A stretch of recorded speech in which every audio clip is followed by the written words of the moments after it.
ধূসর পাণ্ডুলিপি, কলমে ও কণ্ঠে আকিকুর রহমান। ধূসর পাণ্ডুলিপিটাকে খুলে ধরলাম চোখের সম্মুখে। স্মৃতিগুলো সব সুনামির দ্বারা উদ্বেলিত হলো চমকিত পলকে। কি ভেবে লিখেছিলাম সেটাকে এখন ঠিক মনে নেই।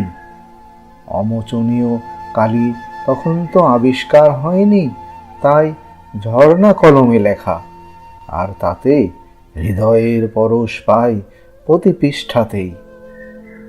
ও কিছু লেখা যে পড়া যায় না আর, শত চেষ্টা করে।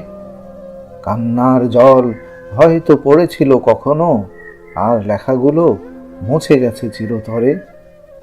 হায়, সময় কি হবে কখনো ওগুলোকে আবার নতুন করে লেখার? স্মৃতির পাতাগুলোকে ঘষে মেজে সুযোগ হবে কি পলক লাগিয়ে দেখার?